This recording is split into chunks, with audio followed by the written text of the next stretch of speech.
नाजरीन, bureau chief Punjab GS Ayub आपकी मुलाकात असली हीरो और यतीमों के मददगार से करवा रहे हैं। मियांवाली का टेलर मास्टर कैसर हसन पिछले 6 साल से यतीम बच्चों को ईद के कपड़े बिला मुआवजा सी कर देता है। बीमा 200 रुपये ईदी।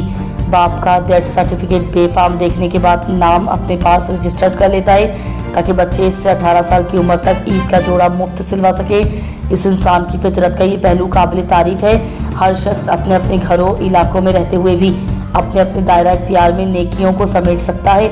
खुदारा इंसानियत की खिदमत को अपना शियार बनाए। हमारे इर्द गिर्द कई मिसालें मौजूद हैं। 2 जोड़े हैं यतीम बच्चों के कपड़े सिलाई करवाने हैं और हमारे पास पैसे नहीं हैं, तो मैंने कपड़े उनसे ले लिए, मैंने सिलाई कर दिए। जब वो वापस लेने आई तो उनकी खुशी देखकर, बच्चों की खुशी देखकर मेरे दिल में ख्याल आया कि आइंदा हर यतीम बच्चे के कपड़े मैं फ्री सिलाई करूंगा। जो भी यतीम बच्चा हमारे पास आता है, हम उसके वालिद का डेथ सर्टिफिकेट और बच्चे का बेफार्म लाने को कहते हैं। जब वो ले आता है तो हम उसका अपनी फ़ाइल में इंदराज कर लेते हैं और उसके कपड़े फ्री सिलाई करते हैं। फिर हमारे पास इस वक्त 100 से ज़्यादा यतीम बच्चे रजिस्टर्ड हैं।